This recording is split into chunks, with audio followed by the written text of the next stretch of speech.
What's good, YouTubers and YouTubettes? This is JBsports back again with another one. Are you ready for some football? Oh yeah, one of the best weekends in sports. Conference Championship weekend featuring 4 teams. In the AFC, you have the defending, reigning Super Bowl champions, Kansas City Chiefs, taking on a team that's been the best team in the 2023-2024 season, have the best record in the Baltimore Ravens. That's going to be a great matchup. After that takes place, we're going to have the upstart Detroit Lions, the Cinderella story Detroit Lions, taking on a team that's been the best team in the NFC 3 out of the last 4 years, San Francisco 49ers, a team that I believe window is closing, so they're going to have to make it happen this year. I think they got to make it happen this game. I think after this season is over, no matter if they're holding up that Lombardi trophy or not, I think that window is closing. I'm not going to say it's all the way closed, but I think they're in the same boat that the Buffalo Bills were last season. The year they lost to the Cincinnati Bengals in the divisional round playoffs, I no longer considered the Buffalo Bills a Super Bowl contender. Now, I know they got to the divisional rounds this year, but I believe they had a lot to do with the Miami Dolphins being a fraud, basically. You know, they had a 3-game lead with 5 games left, and they shit the bed. They allowed the Buffalo Bills to win their division, get the number 2 seed, play a team in the first round called the Pittsburgh Steelers, who didn't have really a quarterback, a team that was missing their best player on defense, so they was able to get the win. And then they played the Kansas City Chiefs. A lot of people thought, okay, this is going to be the Buffalo Bills' time. They finally got Kansas City at home. But the problem is they just were not the same team they were the last couple of years. They had a lot of injuries, particularly on defense. They lost a lot, in my opinion, on offense. They lost their running back in Singletary. Now, they replaced him with Cooks, who's a better back, a younger back. But I just thought the offensive line was not the same that it had been in the past. It was still a solid offensive line, but I thought they had better overall talent the 2 previous years. You know, you look at the secondary that they lost the White, one of the best cornerbacks in the NFL. He wasn't there this year. You know, Poyer, I don't think he's the same. I can't believe the other safety, man, he was dealing with injuries. So it's just not the same team, man, overall. With the injuries this year and with the talents they lost the last couple of seasons, you know, they lost their best, arguably their best linebacker, Milano, early in the season. I just did not see them being the Super Bowl contender. Now, they did make the final 8, but again, if they were ever going to beat Kansas City, this was going to be the year. You had them at home. Kansas City were not looking like the Kansas City teams of last season or the year before that last, when they had electric offense. You know, they had Tyreek Hill, they had Schuster last year, Juju Schuster last year. They didn't have that type of talent.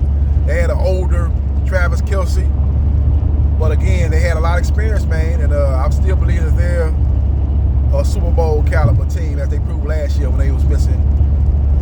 They weren't missing, well, they were out. One of the most explosive, one of the most electric, and arguably the best wide receiver in the NFL, Tyreek Hill, who has signed with the Miami Dolphins. With all that being said, this is going to be an epic matchup. I think it's going to be a defensive matchup. I don't think it's going to be a high-scoring matchup like a lot of people have been saying when they're doing their prediction or when they're doing their analysts on TV, on ESPN and on FS1. A lot of these NFL pundits, former NFL athletes in a lot of cases, are predicting a high-scoring game. I don't really see that. I think it's going to be a low-scoring game. I think it's going to be a one-possession game. I think it's going to come down to who make the plays late in the 4th quarter. And I ask myself, who do I trust more in that scenario? Do I trust Lamar Jackson or do I trust Patrick Mahomes?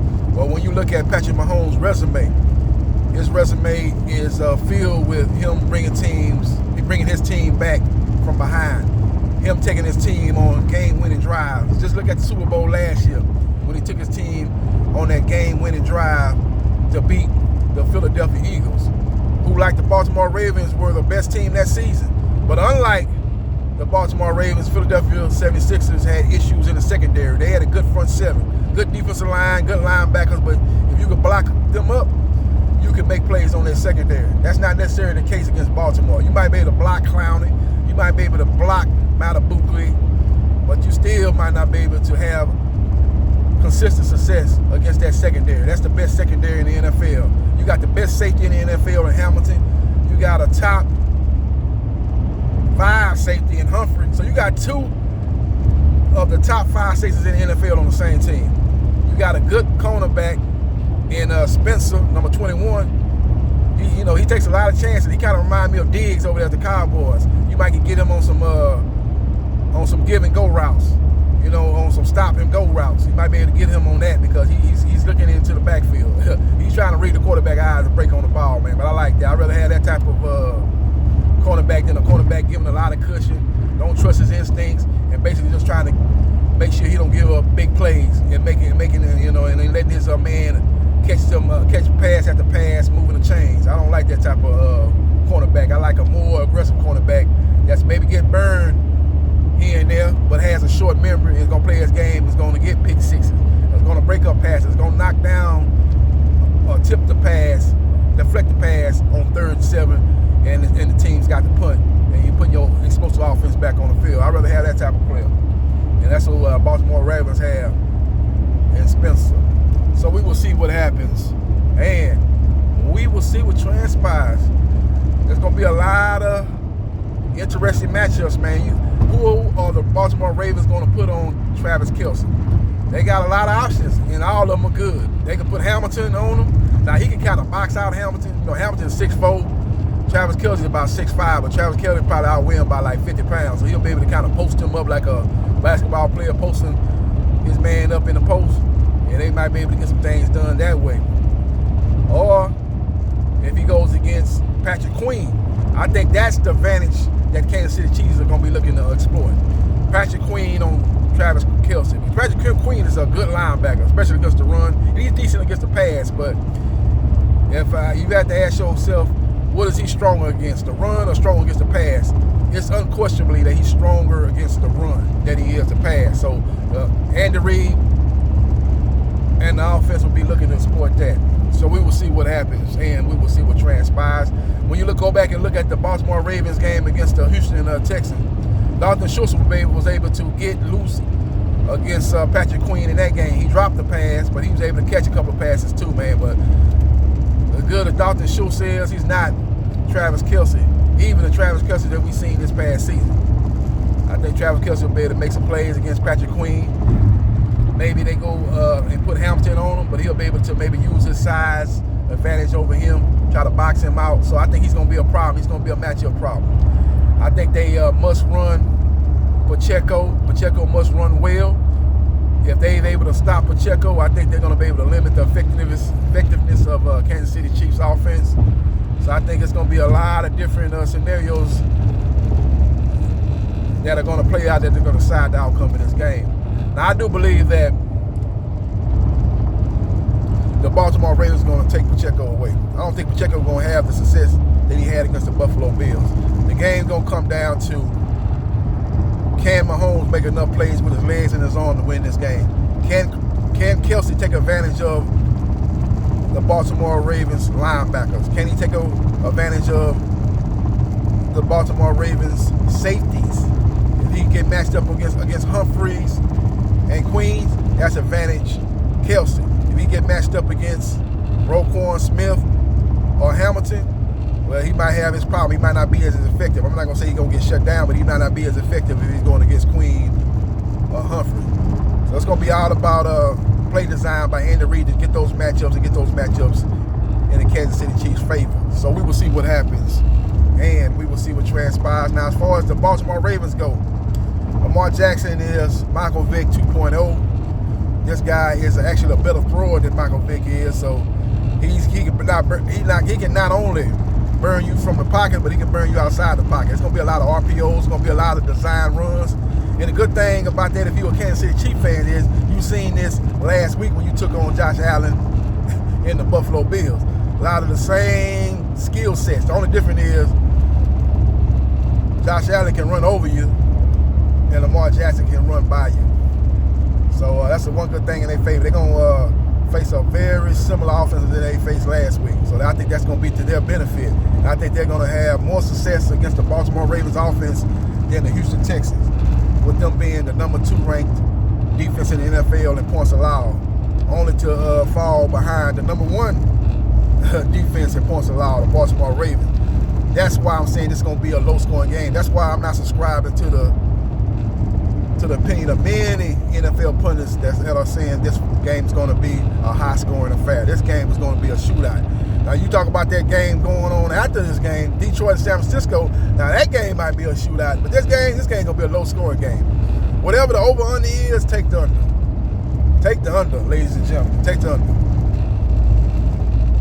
And in my opinion, I just think that the Kansas City Chiefs are going to find a way to win this game. Wouldn't be a bit surprised if Baltimore win the game.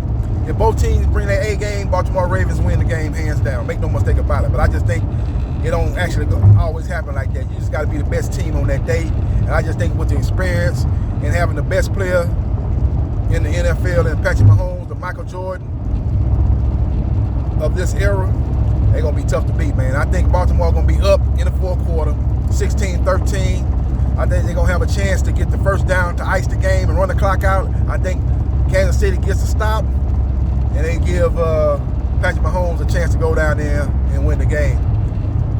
And a lot of people predicted, like, oh, man, he only need like a certain amount of yards to get, to get the field goal to go into overtime. That's what the announcers probably going to be saying.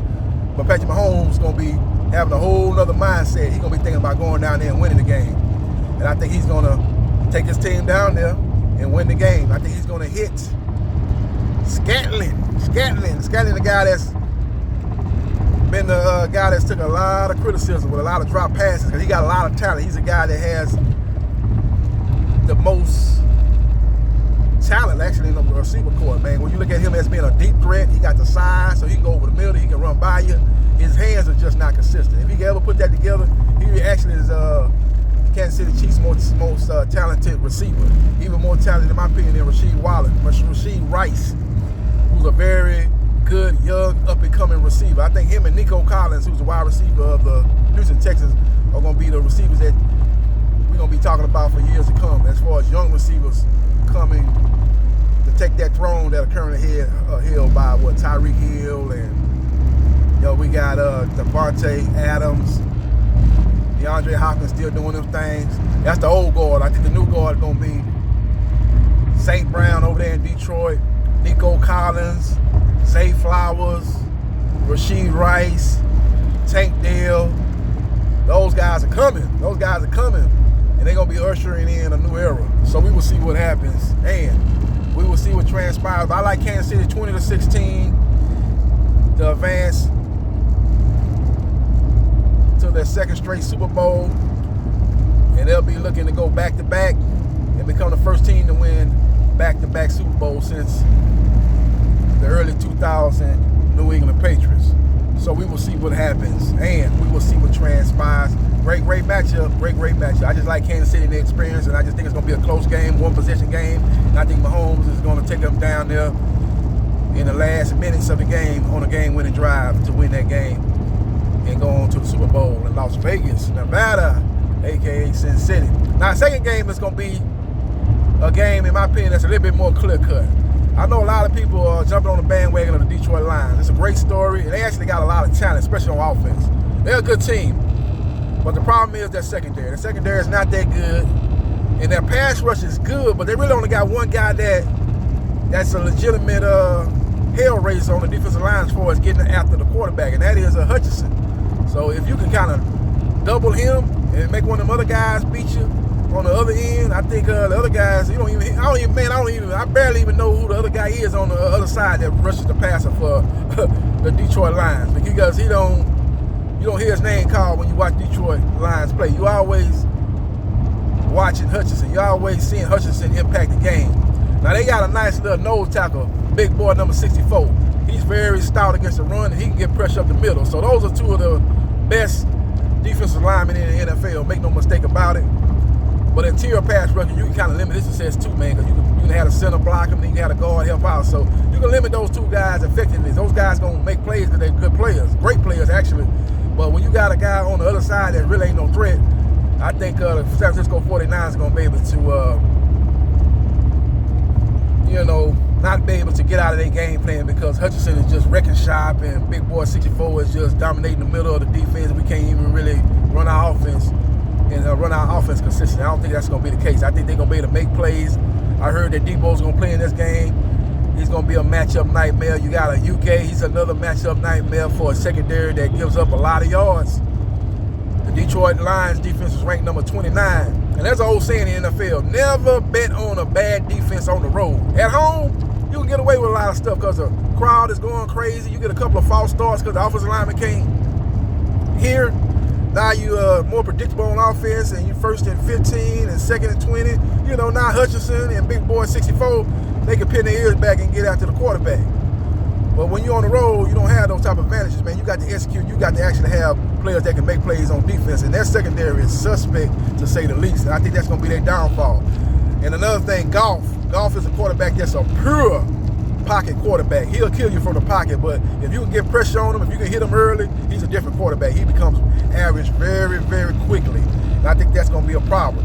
When you look at San Francisco 49ers defensive coordinator, he was a head coach at the Carolina Panthers. And I remember the year last season when Detroit could have beat Carolina, which was not a good team last year, just like they wasn't a good team this year. Detroit could have went up there, got a win, and pretty much secured a playoff berth. And they went up in there and went to bed as they were able to get after Goff. That was one of Goff's worst games of the season. They was able to get after Goff. They was actually, I think they ran for like 300 yards rushing too, man. That was like a record for that season.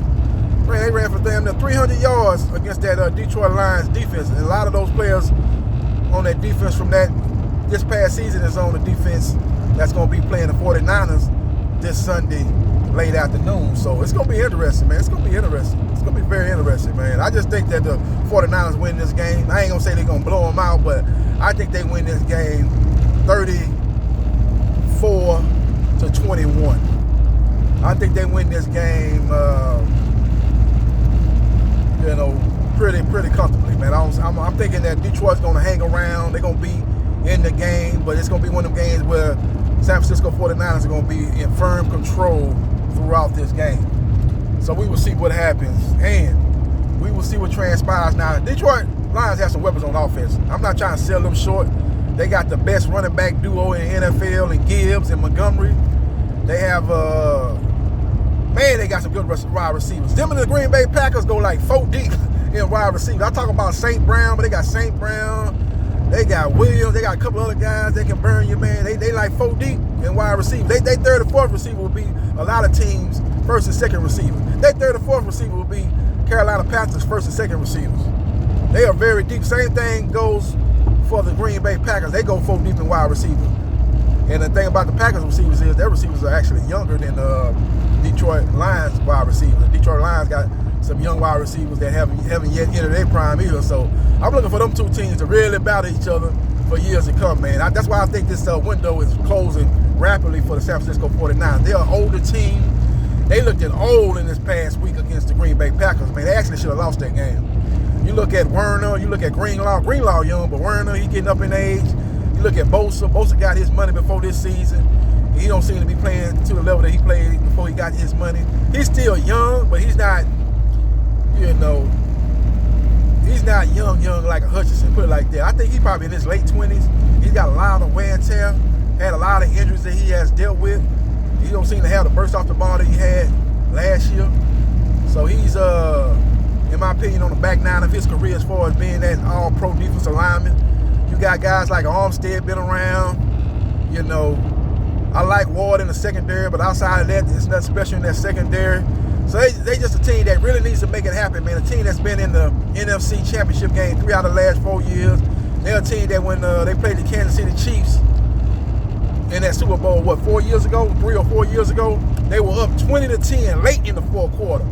And then Kansas City Chiefs went on a 21-0 run in the last 6-7 minutes of that game to win 31-20. A very deceiving score. Make you think that Kansas City beat them 31-20. If you hadn't watched the game, you thought, Kansas City dominated them, beat them comfortably. Now, that wasn't the case, man. They had Kansas City dead to right. If Garoppolo don't miss a wide open Sanders in the end zone, that game is over. San Francisco 49ers would have got their Lombardi trophy that year. And a lot of the players that were on that team 4 years ago, which is a lifetime in the NFL, are on this team this season. So they got to make it happen, man. Because you got Green Bay, they coming. You got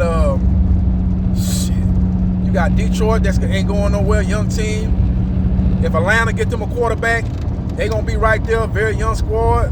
Seattle, Geno Smith was hurt. If Geno Smith wouldn't have got hurt, Seattle Seahawks would have made the playoffs this year. Everybody like, what happened to Seattle? It was a fluke last year. Pete Carroll got to go. They ran him out of there. Okay, cool. But if Geno Smith don't get hurt, Seattle Seahawks make the playoffs. Now, Geno come back and play healthy. I'm sure they're gonna draft a quarterback. And if they hit on the quarterback, Seattle Seahawks is a very good young up-and-coming team. The Los Angeles Rams are a young up-and-coming team. Outside of Stafford and Aaron Donald, they got a very good young up-and-coming team. So San Francisco 49ers, you got to make it happen this year. And then the Dallas Cowboys, they got to get rid of Dak Prescott. He ain't the answer. But you got Micah Parsons, young. CeeDee Lamb, young. D-Law in the prime of his career. Diggs, young. See what I'm saying? Pollard coming off a devastating injury, maybe a year later, maybe he'll be back like he was before last year. He young, and they have a great draft department. They draft well, the Cowboys. They just don't have a quarterback to get them over the hump. So they gonna be there though. They younger than the 49ers. That's what I'm saying. So the 49ers got to make this happen, man. They got to make it happen, Cap. Make no mistake about it. They got to make it happen. This is their championship opportunity. I think after this season, if they don't get it done, they'll still be a good team. I still more than likely predict them to make the playoffs, but I might not predict them to win the division. I might predict the Rams to win the division next year. I might predict the Seattle Seahawks to win the division next year. Ain't no guarantee, man. They in a tough division. Then the Arizona Cardinals will be back with a healthy Kyler Murray. Say they draft Marvin Harrison, who is a generation, once-in-a-lifetime type of wide receiver. What if they draft him? See what I'm saying? What if they draft him? Now you got a 1-2 punch for years to come. And they figured out on defense they're gonna be tough to deal with, man. So they gonna have a hard time just coming out of their own division on top. So again, they must be a sense of urgency. The San Francisco 49ers must take advantage of this opportunity, and I believe they will get to the Super Bowl and play the Kansas City Chiefs in a rematch of 4 years ago. Let me know your thoughts, who y'all like in this matchup, man. Like I said, I'm very confident in the 49er game. The Kansas City Baltimore game could go either way. Like I said earlier, if Baltimore and Kansas City bring that A game, Baltimore going to the Super Bowl. Make no mistake about it. But I just think the experience factor, I just think that there's a lot of pressure on the Baltimore Ravens. You playing a defending Super Bowl champion. Again, I gave you an example of Michael Jordan last championship that he won. That 6th championship, the Chicago Bulls actually were the underdog going into that Utah Jazz series. Everybody thought that Utah was going to beat them, but Utah had the deeper team. They had guys that were more in their prime than the Chicago Bulls were at that time. And Michael Jordan, who still was the best player in the game, was not Michael Jordan circuit 1987. That wasn't that Michael Jordan. He was still the best player. He was beating a lot of people on just being smart and having a high basketball IQ. But he was not the athletic version of that he was early in his career. But they was able to beat Utah on experience, man. Been there, done that. And Utah knew in the back of their mind, man, this game tight, man. They got a closer, and we necessarily don't have no closer. But that's one thing that Karl Malone came short on, man. He wasn't a closer. He wasn't a guy that made the big-time shots in big-time situations. He did not do that. A lot of times, John Stockton he'd be trying to make the play happen. He'd say, man, damn all this passing, damn this pick and roll. Let me go to the hole. Let me pull up and take this jumper. Or Hornacek, the other guard, will pull up and take the big-time shot in a pressure situation. It wasn't Karl Malone, because when he did do it, he failed a lot of times, so they had the advantage. So maybe, I'm not comparing Lamar Jackson. I ain't saying Lamar Jackson is a Karl Malone of the NFL, putting up good numbers, winning MVPs, but ain't coming up clutch in clutch situation. I ain't saying that, but I'm just saying, though, this is a matchup that's going to come down to the last minutes in the fourth quarter, in my opinion. You got two elite defenses, so I think the scoring going to be at a premium. So I just think it's going to be an epic matchup, man.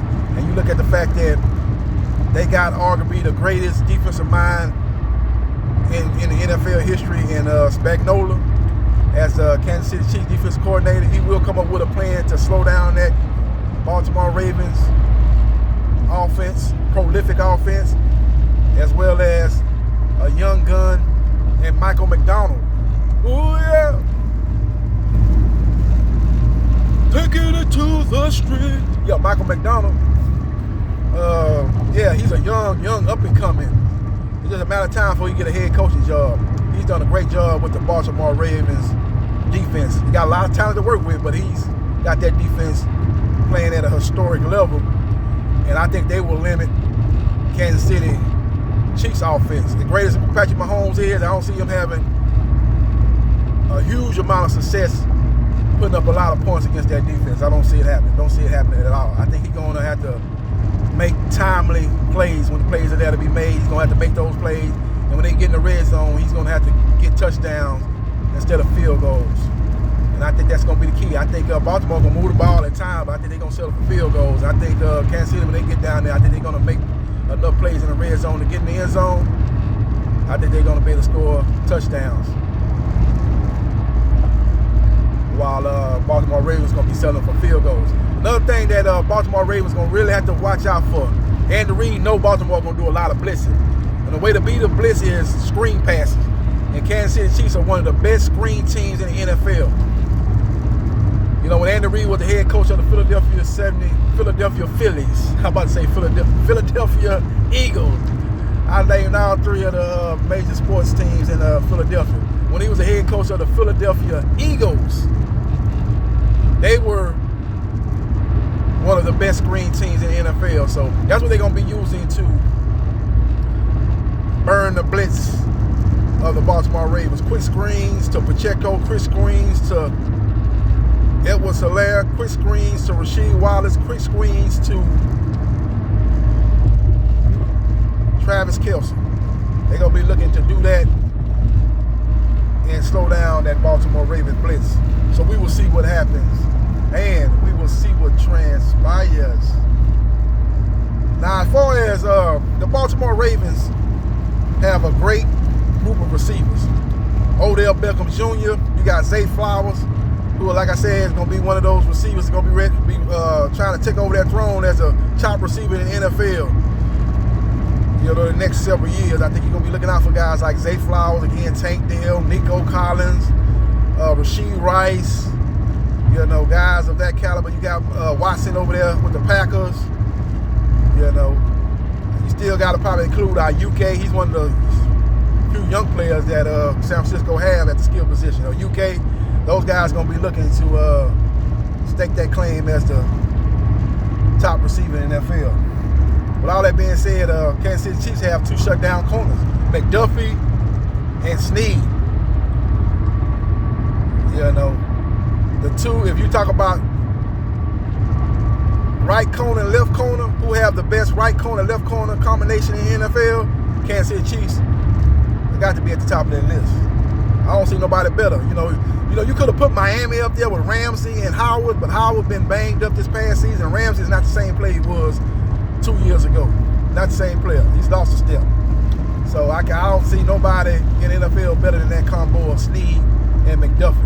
And they got Chris Jones in the middle. They got Kalauskas on the edge. He's coming into his own.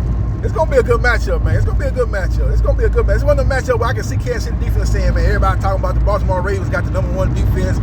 This a Baltimore Ravens defense that should be matched up with the historically great defenses of the past that the Baltimore Ravens had. The Ray Lewises, the Ed Reeds. You know what I'm saying? Talking about all those type of players. I can see Kansas City Chiefs just thinking like, damn, we were the #2 defense behind them. Why y'all not showing us no love? It's all about Patrick Mahomes. When you talk about us, when you talk about them, yeah, they talking about Lamar Jackson. They damn sure gonna talk about their defense. So I can see Kansas City Chiefs defense coming in with a chip on their shoulder. And we know the Baltimore Ravens defense gonna come in with a chip on their shoulder, because they come in with a chip on their shoulder every game. It's gonna be a physical game. One thing about the Baltimore Ravens, they are physical, and Kansas City Chiefs must match that physicality. If you can't match that physicality, man, you will not beat the Baltimore Ravens. It's gonna be a physical game. You look at the fact that Kansas City Chiefs are an older team, played a lot of football in the last 2 years. You know, going to the Super Bowl this past season. They had the shortest off season of all the teams outside of the team that they played in the Super Bowl last year, the Philadelphia Eagles. And you saw the Philadelphia Eagles ran out of gas after week 11, week 12, they ran out of gas. That's why it's so hard, especially for the Super Bowl loser to even get back to the Super Bowl. That's why the Buffalo Bills team that went to 4 straight Super Bowls, you got to give them a lot of credit. People try to shit on them. Oh, man, they went to 4 straight Super Bowls and lost. Man, when you go to 1 Super Bowl and lose, 9 times out of 10, you're not going to make it back the next year. They made it back 4 years in a row. So you got to give the Kansas City Chiefs a lot of credit, man, for getting to this point. But it's going to be a physical game, man. It's going to be a physical affair. So they must match the physicality of the Baltimore Ravens. When you talk about the most physical teams in the NFL, it's Baltimore number 1, San Francisco number 2, and I would probably put the Houston Texans number 3 as DeMeco Ryans got them boys playing physical. That's why they be getting guys that be getting hurt in the preseason, getting hurt in practice, because he's all about being physical, no matter if it's practice or it's the game, man. We're gonna play a different. We're gonna play a certain style, and we're gonna play a certain way, and we're gonna play physical. We're gonna out physical the other team. So those 3 teams probably, when you look at this past season, are the most physical teams in the NFL. And Kansas City Chiefs, a team with a lot of experience, must match that physicality. If they don't, they're gonna get beat, and they're gonna get sent home, and they won't be able to become the first back-to-back champion since the early 2000s New England Patriots.